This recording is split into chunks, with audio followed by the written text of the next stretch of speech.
বিএনপির একটা কর্মী জেলে গেলে তার খোঁজ কিন্তু কেউ নিত না, তার পরিবারকেই দৌড়াতে হতো। কিন্তু জামাতের একটা কর্মী যখন জেলে যেত, আমাদের কানে খবর আসতো যেটা, যে দল থেকেই তার ফ্যামিলিকে দেখা শোনা, তার ফ্যামিলিকে সমস্ত সাপোর্ট দেয়া, বাজার খরচ থেকে শুরু করে সবকিছু তারা করে। এবং তারা দরিদ্র পরিবারের ব্রিলিয়ান্ট ছেলেদেরকে বেছে নেয়, কাউকে ব্যারিস্টার বানায়, কাউকে ডাক্তার বানায়, কাউকে আরো মানে অন্য কোনো ফিল্ডে যদি তার ক্যাপাসিটি থাকে সেই দিকে তারা ইনভেস্ট করে। সেই কারণে আপনি দেখবেন যে মানে মুখ খুলে আপনি বুঝবেন যে মানে the background shows everywhere, but brilliance যদি তাদের থাকে, মেধা যদি থাকে, জামাত তাদেরকে ইয়ে করে, নার্চার করে। They were with the government for many years, এবং তারা তো একসাথে সরকার গঠন করেছে, একসাথে বিরোধী দলে থেকেছে, একসাথে আন্দোলন করেছে, একসাথে ক্ষমতার হাওয়া বাতাস খেয়েছে। সো এখন তো তারা একসাথেই।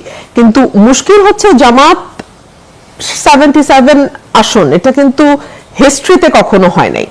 সো তারা এখন চেষ্টা করবে সরকারের ব্যর্থতাগুলোকে বাড়তে দিতে, সরকারকে আরো সময় দিতে, এবং আরো যাতে সরকার আরো বেশি ফেল করতে থাকে, বিভিন্ন জায়গায় আরো বেশি ডুবতে থাকে।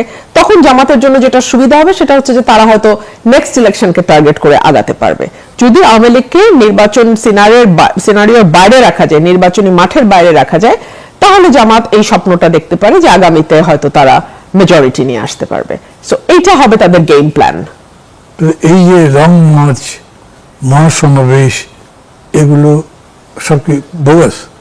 না, বোগাস ঠিক না। একটা রাজনৈতিক দল তার নেতা কর্মীদের চাঙ্গা রাখার ব্যাপার আছে, নেতা কর্মীদের মধ্যে আমরা যে বিরোধী দলে আছি সে একটা উদ্দীপনা রাখবার ব্যাপার আছে, প্রশাসনকেও একটা সিগন্যাল দেওয়ার ব্যাপার আছে যে আমরা কিন্তু শক্তিশালী বিরোধী দল। এবং ডেফিনেটলি জামাতের যেটা সুবিধা হয় যে ধরুন ঢাকায় তারা একটা সমাবেশ করবে, কথার কথা, নীলফামারীও তাদের যে কর্মী আছে উনিও ঢাকায় চলে আসবেন। আবার নীলফামারীতে যখন তারা সমাবেশ করবে, ঢাকার যে যাত্রাবাড়ির কর্মী আছে উনিও নীলফামারীতে চলে যাবেন। সো একসাথে ওনাদের সমাবেশ কিন্তু আপনি বিশাল দেখবেন, বিকজ সারা বাংলাদেশের যেখানে যত জামাত কর্মী নেতা আছে তারা সবাই ওই জায়গাটাতে চলে যায়। And they're very মানে organized. The transportation cost will be very high. Do you really think যে তাদের কাছে money is a problem? Money is not. তাদের মানে আমি জানি না সোর্স অফ ইনকাম কি, বা এটা তারা, আমি যেহেতু দলের না আমার পক্ষে তো বলা মুশকিল। অভ্যন্তরীণ সোর্স হতে পারে, নেতাকর্মীদের কাছ থেকে পাওয়া টাকা হতে পারে, কিংবা বিদেশ থেকে আসা ফান্ড। নেতাকর্মীরা সব যাচ্ছেই, তারা নিজেদের খরচেই যাচ্ছে, থাকবে, খাবে, সব নিজেরাই করবে। সব মানে খুব ইজি মনে করেন? ইজি মনে করি না, কিন্তু ব্যাপারটা জামাতের জন্য ইজি মান না ভাই। আমরা জামাতের রাজনীতি করি না বলে হয়তো বুঝতে অসুবিধা হয়, কিন্তু বাইরে থেকে যতটুকু বুঝি, বিএনপি বা আওয়ামী লীগের মতো তো আর ওদের স্ট্রাকচার ইজ কমপ্লিটলি ডিফারেন্ট। কারণ আমরা যখন বিরোধী দলে ছিলাম, বিএনপির একটা কর্মী জেলে গেলে তার খোঁজ কিন্তু কেউ নিত না, তার পরিবারকেই দৌড়াতে হতো। কিন্তু জামাতের একটা কর্মী যখন জেলে যেত, আমাদের কানে খবর আসতো যেটা, যে দল থেকেই তার ফ্যামিলিকে দেখা শোনা, তার ফ্যামিলিকে সমস্ত সাপোর্ট দেয়া, বাজার খরচ থেকে শুরু করে সবকিছু তারা করে। এবং তারা দরিদ্র পরিবারের ব্রিলিয়ান্ট ছেলেদেরকে বেছে নেয়, কাউকে ব্যারিস্টার বানায়, কাউকে ডাক্তার বানায়, কাউকে আরো মানে অন্য কোনো ফিল্ডে যদি তার ক্যাপাসিটি থাকে সেই দিকে তারা ইনভেস্ট করে। সেই কারণে আপনি দেখবেন যে মানে মুখ খুলে আপনি বুঝবেন যে মানে the background shows everywhere, but brilliance যদি তাদের থাকে, মেধা যদি থাকে, জামাত তাদেরকে ইয়ে করে, নার্চার করে। আপনি যা বলছেন, are this critic of the Jamaat Islam or eulogizing? This is my analysis. This is I'm neither criticizing them nor I'm in favor of them, but I'm just objective analysis. Very objective analysis, because I'm not a part of Jamaat. So objective analysis এরকম বলছে, it is a very disciplined party. Yeah. Very কি বলা যায়, well organized তো বটেই, খুবই plan মাফিক চলে এবং সেরকম করেই যাচ্ছে। তো সেই পার্টি কি কারণে 5 বছর পর্যন্ত অপেক্ষা করবে? তাদের তো একটা রিস্কও আছে যে এর মধ্যে আওয়ামী লীগ ফিরেও আসতে পারে। মানে আমি একবারও 5 বছর বলি নাই, আমি বলছি তারা অপেক্ষা করবে যতদিন পর্যন্ত না তারা মেজরিটি পাবে বলে তারা মনে করবে।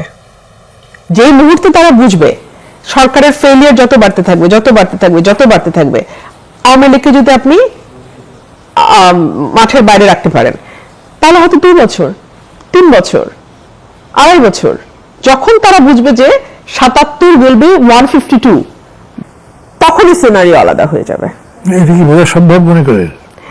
ওদের ওদের ডেফিনেটলি পরিসংখ্যান আছে। They have their own character. একেবারে একেবারে একেবারে তাদের অ্যানালিসিস আছে, তাদের ডেটা আছে, এবং এইসব ব্যাপারে তারা অনেক গুছানো বলে আমার ধারণা। All these are going in their favor with total eulogization, total. Absolutely. না, মানে অবজেক্টিভ এটা হতে পারে, হ্যাঁ, হতে পারে। এটা অস্বীকার করছি না, হতে পারে। কিন্তু এটা ঠিক যে প্রথম আপনার বিগিনিংটা এরকম মনে হয়েছিল যে যখন আপনি বলছেন যেটা এক্সটেনশন অফ দি গভর্নমেন্ট, কিন্তু এখন আমার বলছে খুবই ক্যালকুলেটিভ ওয়েতে তারা অপোজ করছে। Absolutely. কিন্তু এখানে আমার প্রশ্নটা এরকম আসে যে ধরেন তারা যদি এতই পারে, তাহলে why not they try to make it earlier? মানা ভাই, আসলে মাঠে এতদিন দুটো দলের রাজত্ব ছিল, দ্বিদলীয় ব্যবস্থা, এক। দুই হলো ৭১-এর একটা বিশাল ব্যাগেজ তাদের উপর ছিল এবং আছে। তিন হলো তারা কিন্তু অত্যন্ত ধৈর্যশীল। ধৈর্যশীল না হলে এত দূর এত বছর টিকে থাকবার কথা না। নিশ্চয়ই। সেই ৪১ সাল ৪২ সালে তাদের জন্ম, তারপরে ধীরে ধীরে ধীরে ধীরে কতটা জমানা পার হলো, ভারত উপমহাদেশ, তারপরে পাকিস্তান, তারপরে বাংলাদেশ। সো এবং প্রত্যেকটা সময় তারা হিস্ট্রির উল্টো দিকে দাঁড়িয়েছে। ৪৭-এ তারা একরকম চেয়েছে, ৭১-এ তারা একরকম চেয়েছে, কিন্তু ঘটনাগুলো ঘটেছে কিন্তু ডিসফেভারে, তাদের ডিসফেভারে। সো সেই জায়গাগুলো অতিক্রম করে এসে এসে এখানে এসে দাঁড়ানো, ধৈর্য আছে, যেটাকে আমরা পার্সিভিয়ারেন্স বলি, খুব পার্সিভিয়ারেন্স তাদের অসাধারণ, লেগে থাকা। সো এই লেগে থাকা তো একসময় মন্ত্রীদের কথা শুনলে মনে হয় তারা বাংলাদেশে থাকেন না, মন্ত্রীদের কথা শুনলে মনে হয় তারা বাংলাদেশে বিগত বছরগুলোতে ওনারা থাকেন নাই। সো আমার কাছে মনে হচ্ছে যে একটা বেসামাল সরকারের হাতে এই দেশ। আমার ৪০ বছর ৪৫ বছরের জীবনে আমি এরকম ঘটনার মুখোমুখি হইনি। খোলা চাপাতি, এলিফ্যান্ট রোডের মতো জায়গায়। পরে আমি শুনলাম যুবদল ছাত্রদল মিলে মারামারি হয়েছে ঢাকা কলেজের ওইখানে। আজকে সিলেটে হাজব্যান্ড ওয়াইফ, 90+ বয়স হাজব্যান্ডের, ওয়াইফ 70+, এবং একটা কাজের মেয়ে নৃশংসভাবে হত্যাকাণ্ডের শিকার হয়েছে। প্রতিদিন বাংলাদেশে কোথাও না কোথাও খুন হচ্ছে, এবং এখন নতুন আরেকটা শুরু হয়েছে, সেটা হচ্ছে জঙ্গি তৎপরতা। আজকে আমি দেখলাম কয়েকটা জায়গায় বোমা সদৃশ ককটেল বিস্ফোরণ হয়েছে, বোমা সদৃশ বস্তু পাওয়া গেছে। বরিশালে এক জায়গায় আদালত পাড়ার সামনে বোমা বিস্ফোরণে একজন আহত হয়েছিলেন, উনি মারা গেছেন।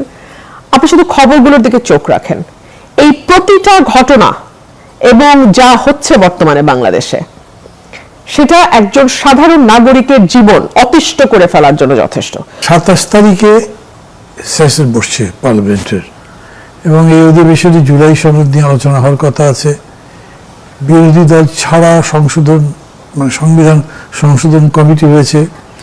জুলাই সনদ বাস্তবায়নে সেপ্টেম্বর থেকে সব বিভাগে লং মার্চ এবং নভেম্বরে মহাসমাবেশের ঘোষণা দিয়েছে বিরোধী দল। জুলাই সনদ ইস্যুতে দেশে কি আবারও নতুন রাজনৈতিক কোন সংকট তৈরি হচ্ছে? মানে ভাই, আমি রাজনৈতিক কর্মী এবং আমি একটা ছোট্ট এলাকার রিপ্রেজেন্টেটিভ। আমার কাছে জুলাই সনদ বাস্তবায়ন নিশ্চয়ই গুরুত্বপূর্ণ, কিন্তু তার চেয়ে অনেক বেশি গুরুত্বপূর্ণ বর্তমানে দেশে যে নানান রকম সংকট চলছে সেগুলো। কেন গুরুত্বপূর্ণ? কারণ জুলাই সনদ লং রানে গিয়ে বাংলাদেশের ভাগ্যের সঙ্গে একটা ভূমিকা রাখবে, কিন্তু এই যে নিত্যদিনের মানুষের যে দুর্ভোগ, এটা মানুষকে প্রতি মুহূর্তে পোহাতে হচ্ছে। বাংলাদেশে বহু বছর পর ৩৭০০ মেগাওয়াটের উপরে বিদ্যুৎ ঘাটতি দেখা গেছে। বিদ্যুৎ বিল গত ২ মাস ধরে ডাবল ট্রিপল আসছে। বাজারে গেলে মানুষের অবস্থা ভয়াবহ। গতকালকে আমি এলিফ্যান্ট রোডে আমি থাকি, আমি বাসায় ফিরছি, তখন খুব বেশি রাতও না, ৭:৩০ ৮টা এরকম, দোকান আস্তে আস্তে বন্ধ হচ্ছে। ৬০ থেকে ৭০ জন ছেলে, ৬০ থেকে ৭০, 60 to 70, প্রত্যেকের হাতে হকি স্টিক, সামনে দুজনের হাতে চাপাতি, খোলা রাস্তা দিয়ে গেল। আমি I was shocked, I was shattered, কারণ বাংলাদেশে আমি আমার ৪০ বছর ৪৫ বছরের জীবনে আমি এরকম ঘটনার মুখোমুখি হইনি। খোলা চাপাতি, এলিফ্যান্ট রোডের মতো জায়গায়। পরে আমি শুনলাম যুবদল ছাত্রদল মিলে মারামারি হয়েছে ঢাকা কলেজের ওইখানে। আজকে সিলেটে হাজব্যান্ড ওয়াইফ, 90+ বয়স হাজব্যান্ডের, ওয়াইফ 70+, এবং একটা কাজের মেয়ে নৃশংসভাবে হত্যাকাণ্ডের শিকার হয়েছে। প্রতিদিন বাংলাদেশে কোথাও না কোথাও খুন হচ্ছে, এবং এখন নতুন আরেকটা শুরু হয়েছে, সেটা হচ্ছে জঙ্গি তৎপরতা। আজকে আমি দেখলাম কয়েকটা জায়গায় বোমা সদৃশ ককটেল বিস্ফোরণ হয়েছে, বোমা সদৃশ বস্তু পাওয়া গেছে। বরিশালে এক জায়গায় আদালত পাড়ার সামনে বোমা বিস্ফোরণে একজন আহত হয়েছিল, উনি মারা গেছেন। আপনি শুধু খবরগুলোর দিকে চোখ রাখেন, এই প্রতিটা ঘটনা এবং যা হচ্ছে বর্তমানে বাংলাদেশে, সেটা একজন সাধারণ নাগরিকের জীবন অতিষ্ঠ করে ফেলার জন্য যথেষ্ট। সো জুলাই সনদ নিয়ে আসলে কি ফ্যান্সি আলোচনা হবে, কি সাংবিধানিক আলোচনা হবে, এত ফ্যান্সি আলাপে, এইসব ফ্যান্সি আলাপ ভাল লাগে যখন আমরা একটা এভরিডে একটা নর্মাল লাইফে থাকি। বাংলাদেশের নর্মাল লাইফ এখন ওলটপালট হয়ে গেছে। মন্ত্রীদের কথা শুনলে মনে হয় তারা বাংলাদেশে থাকেন না, মন্ত্রীদের কথা শুনলে মনে হয় তারা বাংলাদেশে বিগত বছরগুলোতে তারা থাকেন নাই। সো আমার কাছে মনে হচ্ছে যে একটা বেসামাল সরকারের হাতে এই দেশ।